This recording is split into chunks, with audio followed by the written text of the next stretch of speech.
Hey guys, this is Ellis, and in today's video, we're going to find out, is compression really needed in trance music?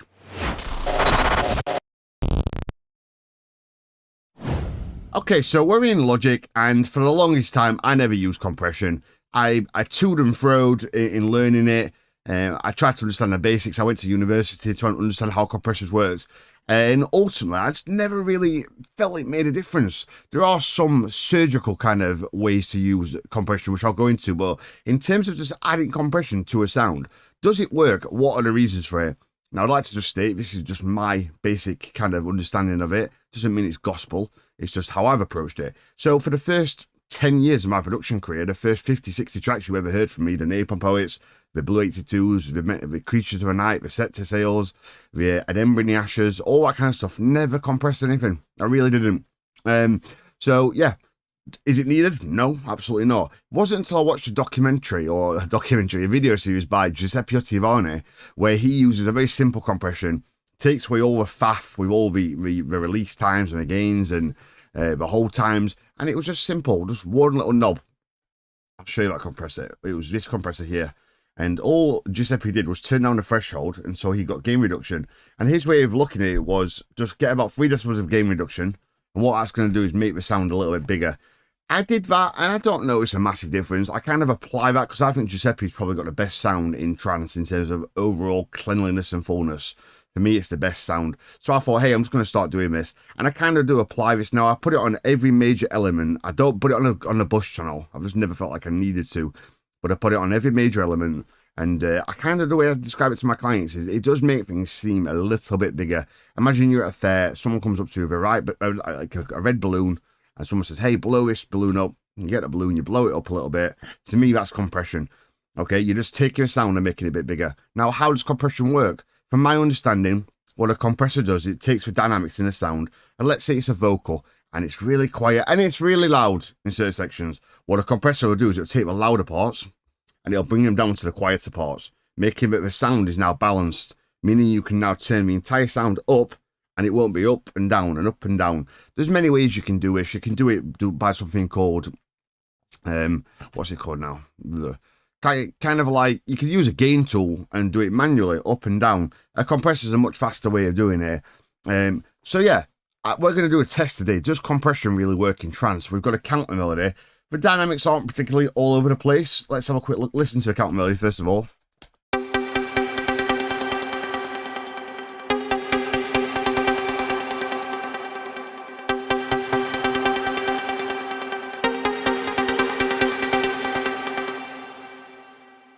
So it's got a limiter on there, not really particularly doing much, just making sure it doesn't go into the red, because if you take it off. So that's why I would use a limiter, just to make sure it doesn't go in the red, but we aren't adding any gain.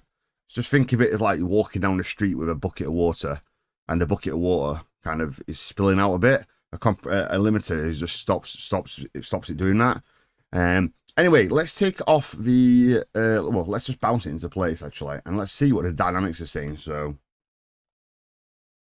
waveform. So you can see that this sound does have some quite strong dynamics. It's really loud, and then quiet. Loud. Now, in this particular case, this sound, I don't think particularly needs compression because you can hear it. Listen to it.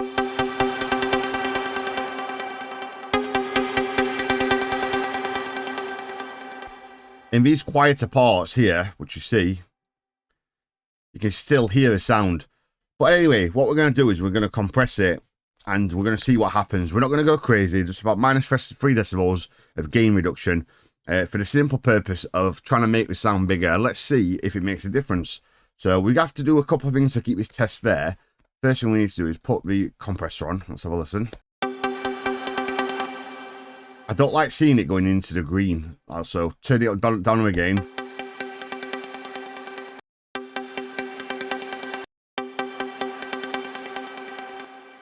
So about minus 12 gets us nowhere near this peak meter, the output.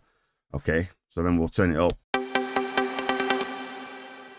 And we can see already that this, when you add a bit of the threshold, the attenuation, i.e. how much it's compressed, is already quite aggressive. It wants to be compressed. I wonder if that's because of the gain.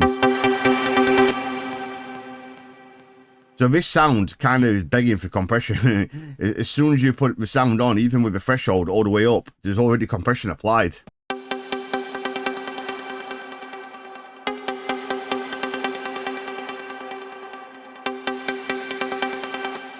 For argument's sake, let's compress it to -6, double what I normally would, just for the purposes of this video and this test.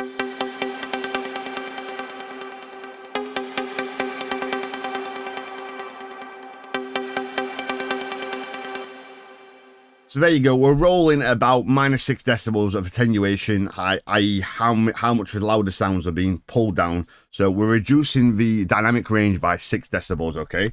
That's the way I see it.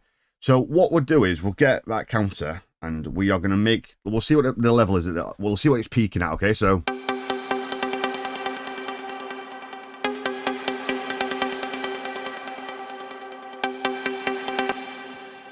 this is peaking at -13.8. So what we'll do is we'll get that same sound. We'll turn the compression off.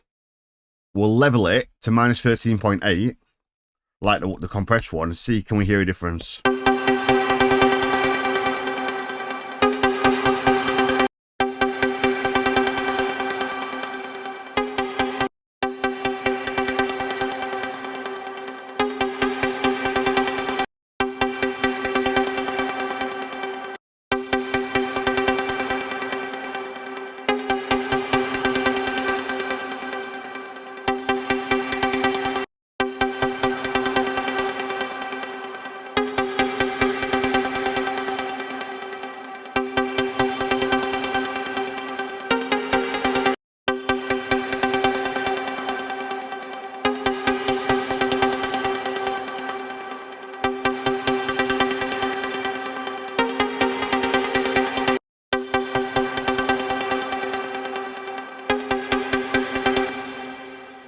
What you'll notice is that every time I play it, the numbers are changing because it's not compressed, so the dynamics are a bit more all over the place, so it's hard to kind of get it to be more even, okay? So essentially compression straight away allows us to dial in a specific peak number. Let's say, I don't know, let's say you sent a chat to the mastering engineer and you sent him all the stems, and then he said, hey, listen, the pluck is too loud, I need it to peak at -15. Well, adding the compressor on will make that much easier, because look how easy it was just to change it straight away.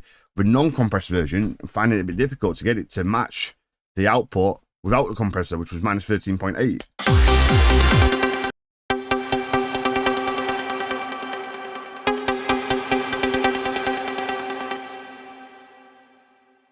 Let's see if that works.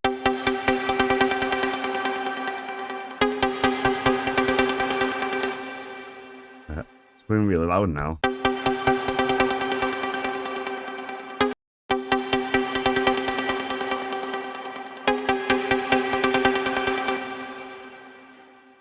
So there you go, it's about -13.9, okay? So now let's compare the two.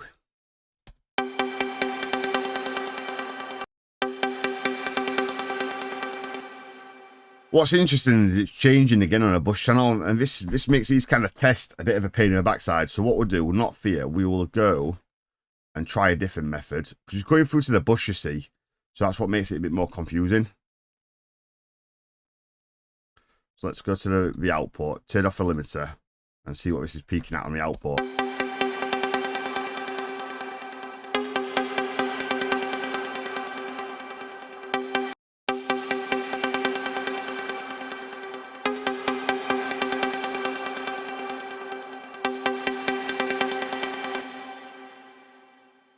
See, it's changing it. Oh, wait a minute. Apologies.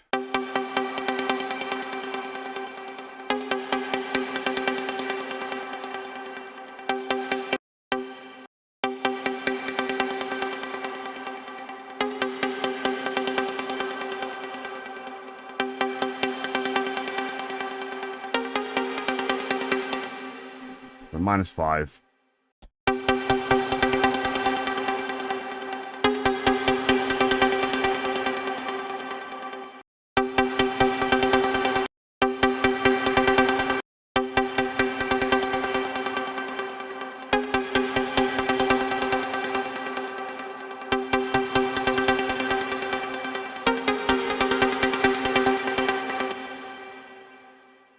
So they're about right. They're both peaking about -5 on the output, okay?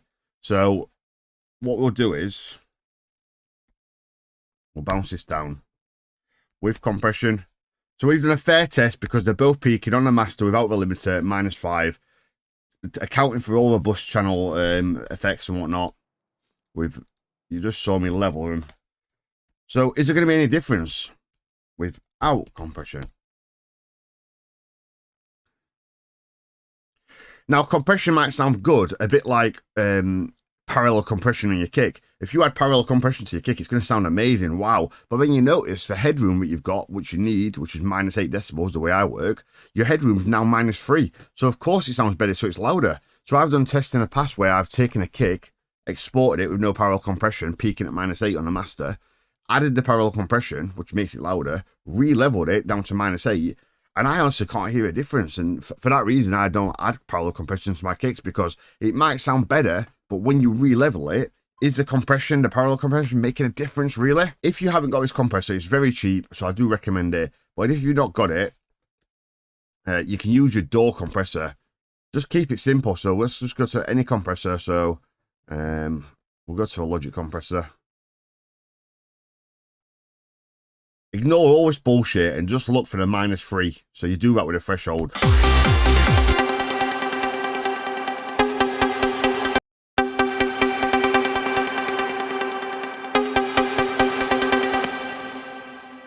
So there you go, it's hovering around -3. And there you go, you've got your -3 decibels of compression. Either.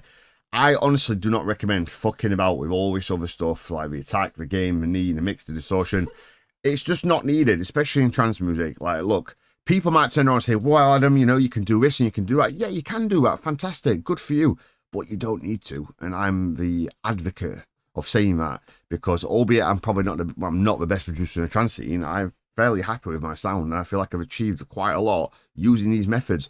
So I want to teach you where I went wrong. I went and spent thousands of pounds on hardware compressors, 5 to 6 different compressors. I blamed everything on the fact I wasn't using the right compressors, right reverbs, right sound card. Ultimately, it was just consistency, time, and the biggest key for me, how I got to where I got, was finishing tracks and never giving up.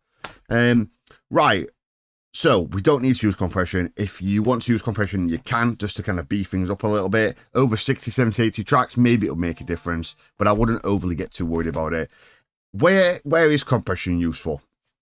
Compression is really useful if you ever had a crash cymbal, right? And the crash cymbal really, it goes tss, and then it fades out too fast. Or let's say you've got a reverse cymbal and it's really quiet at the start, and it's really loud at the end, and you're like, it's kind of coming out of nowhere. It's whoosh. So what you want to do is you want the quieter part to be a similar level to a louder part, because if you turn the quieter part down, it's going to sound good at the start, but then of course the louder part becomes too loud. So what I used to do for many years before I didn't really understand compression, because I'd fell out of love with compression, thought it was a load of bullshit. Let's just say this was a rise, for argument's sake.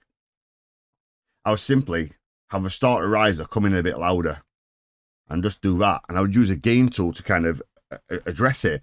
When I discovered compression and like the simpler ways of compressing, what I'll do now, if I've got a riser, it's a bit too quiet and then becomes too loud, rather than manually doing that with a gain, just get a compressor on and just reduce the dynamic range to the point where, so let's just quickly show you, just reduce the threshold as far as you need to go, up here, all the way down, whatever it needs to be, so you can hear the start of the riser more clearly.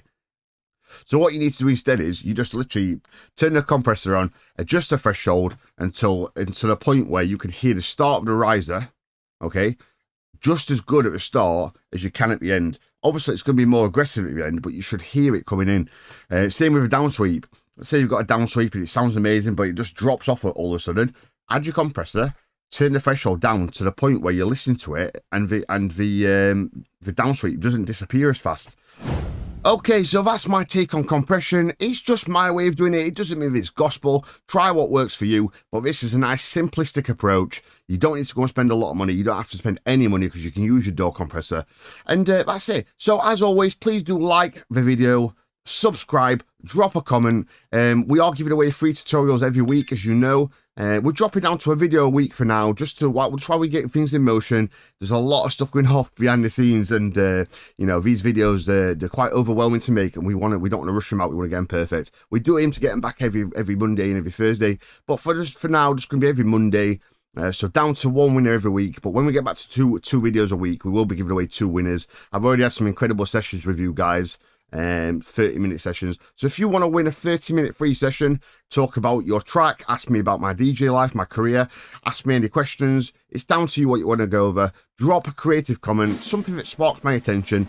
And yeah, last week's winner, DJ Frostbite 13. So as always, please get in touch with my manager, Chris. He will link you to my calendar where you can book for a session.